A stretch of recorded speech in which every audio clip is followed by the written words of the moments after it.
জিয়া রহমান ঘুরে আসলেন, কোরআন শরীফ রাখা হলো, তার উপর হাত রাখলেন, আমরা ওর হাতের উপর হাত রাখলাম, তারপরে শপথ নিয়ে দিলেন।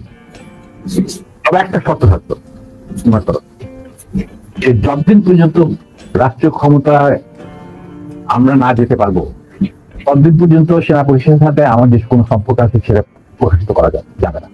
উনি কোরআন শপথ নিয়ে আমাদের সাথে কাজ করতে রাজি ছিলেন, কিন্তু পরবর্তী পর্যায়ে তিনি তার নিয়ত থেকে সরে আসেন। জিয়া রহমান যখন দেখলো যে তিনি সেনা পরিষদের প্রায় 4,000 লোককে মেরে ফেলেছেন, তার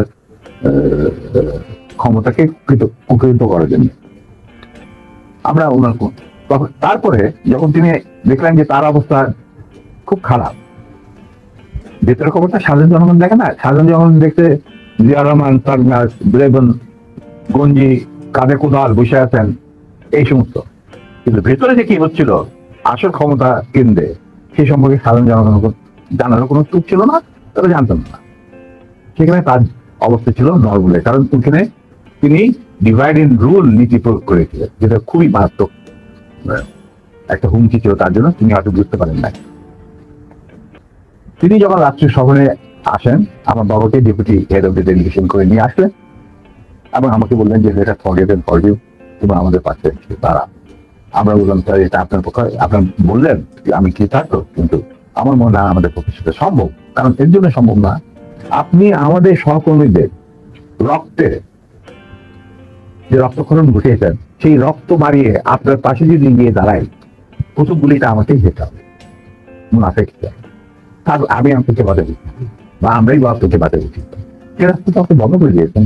এটা কত সালে স্যার? এটা যে জিয়া রহমান কোন সালে গিয়েছিল আমার মনে হয় 81 সামথিং লাইক দ্যাট। ওই যে ওনার একটাই রাষ্ট্রীয় সভা ছিল চীনে, এটা তুমি দেখে নিতে পারো, আমার বইতে লেখা আছে। আমার কি ডায়লগ হয়েছে 1-to-1, যেটা বলে আর কেউ উপস্থিত ছিল না, পাশের ঘরে অবশ্য বেগম সাহেবা ছিলেন। স্যার আরেকটা জিনিস পরিষ্কার হয় স্যার, আপনি কি একটা বলছিলেন যে কোরআন শপথ করা হয়েছিল, মানে কি হয়েছে? আমি বলি শোনো, এই যে সেনা পরিষদ, আমরা যখন ভারতে যুদ্ধ করছিলাম, যখন আমরা বুঝতে পারলাম ভারতের গেম প্ল্যানটা, তাদের একটা শুধু প্রসারী চক্রান্তমূলক একটা পরিকল্পনা রয়েছে বাংলাদেশকে প্রথমে ক্লায়েন্ট স্টেট তারপরে অঙ্গভূত করা, সিকিমের মতো। আর সেখানে লেন্দুদ্দিন ছিলেন, আমাদের মুজিবুর রহমানকে বানানো হলো তাজউদ্দিন, পরে মুজিবুর রহমানকে বানানো হলো সেই লেন্দুদ্দিন।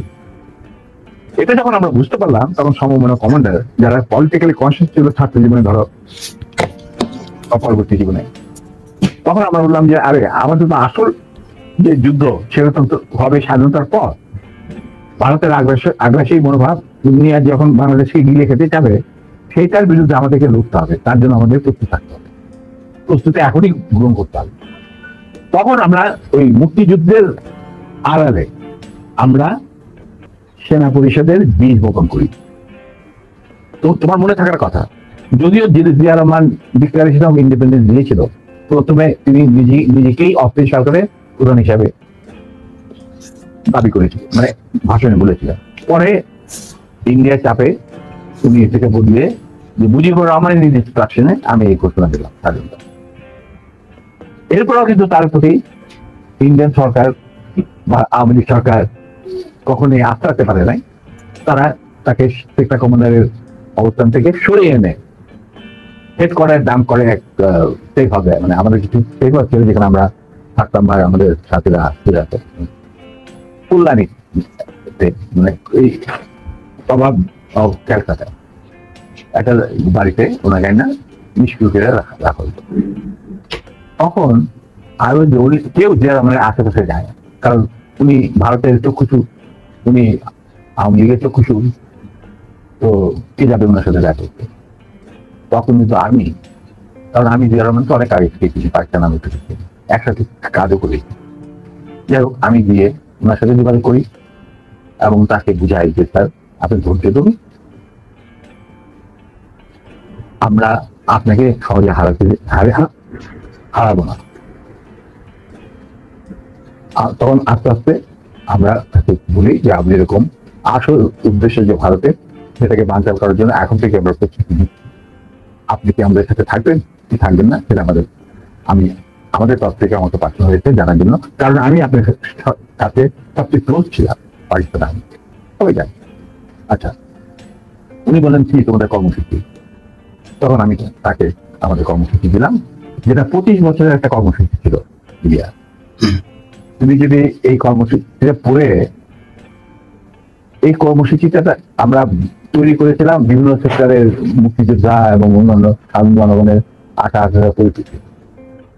সেই কর্মসূচিটা পড়ার পর উনি এটাকে মেনে নেন।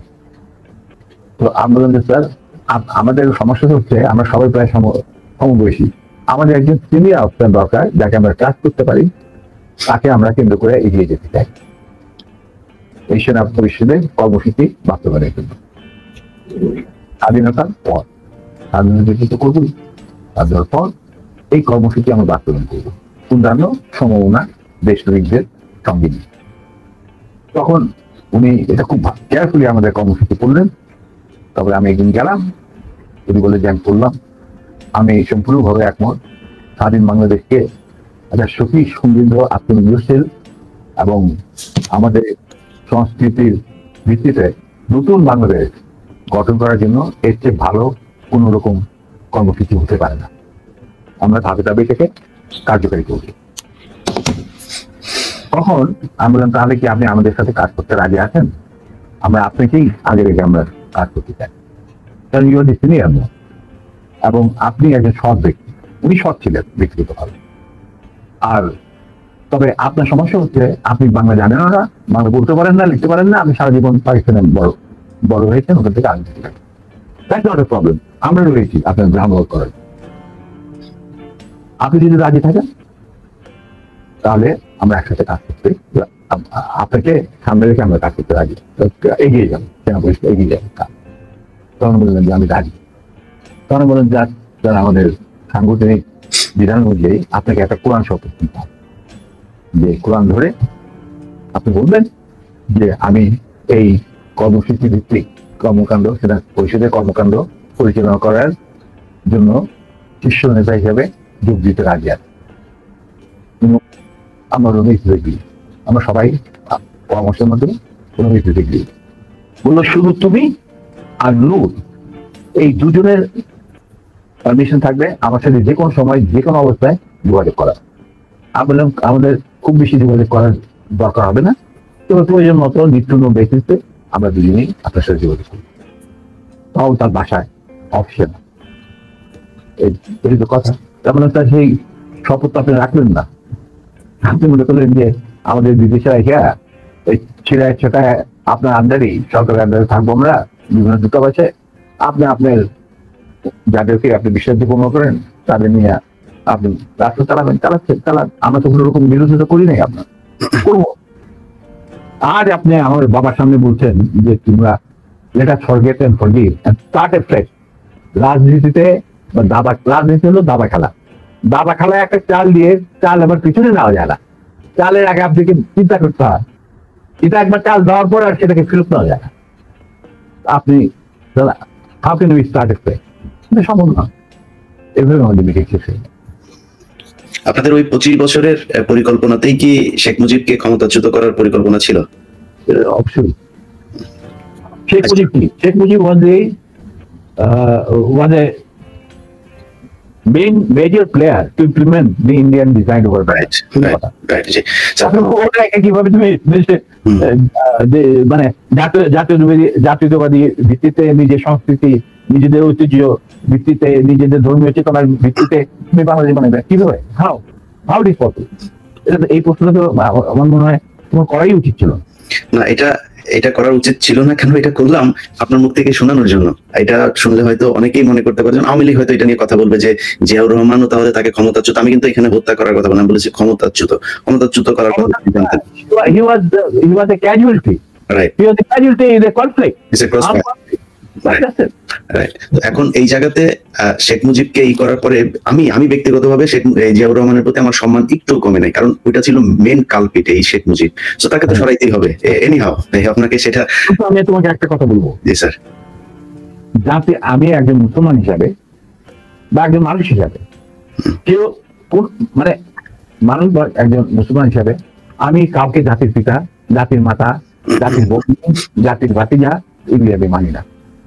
এগুলি এগুলি এগুলি সঠিক বয়ান নয়। স্যার আপনি তো সেক্টর কমান্ডার ছিলেন, মানে মানে বীরুত্তম ছিলেন একজন। আমি শেষ করি নাই। জি জি। আমরা এই যে সভ্য সমাজ তথাকথিত যেখান থেকে আমরা গণতন্ত্রের সবক নেই, যেখান থেকে আমরা মানব অধিকারের সবক নেই, যেখান থেকে আমরা শিখি হোয়াট ইজ ব্যক্তি স্বাধীনতা, বলার স্বাধীনতা, এই সমস্ত যারা যেখান থেকে আমরা সবক নেই সেই সমস্ত দেশে কি জাতির ফিতা, জাতির বাতা, এই সমস্ত আছে? বলো কোন দেশ আছে? ইউএসএ তে কয়েকজনকে তারা মানে ইউএস এর ফাউন্ডার মনে করেন। ফাউন্ডিং ফাদারও কেউ বলে না। দেখো Nelson Mandela was a friend of mine, উনি তো কোন একসেপ্ট করে নাই যে তাকে বলা হোক জাতির পিতা। কেনিয়াটা, জম্মু কেনিয়াটা, ওনাকে তো জাতির পিতা বলা হয় না। প্যাট্রিক লুবুম্বা জাম্বিয়া, ওনাকে তো জাতির পিতা বলা হয় না। স্যার পিতা যদি বলা হয়, যেমন ভারতে এই কালচার আছে, কিন্তু ভারত যদি ভারতের কালচারকে মানবো কেন? না, যদি মানা হয় সেই ক্ষেত্রে স্যার মোহাম্মদ আলী জিন্নাহ বাংলাদেশের জাতির পিতা হবে, কারণ সে দুই জাতি তত্ত্বের ভিত্তিতে দুই রাষ্ট্র গঠন করে দিয়ে গেছে। আর মোহাম্মদ আলী জিন্নাহ কোনোদিনই যদি হয়, যদি তারা করতেই চায় তাহলে সে হবে।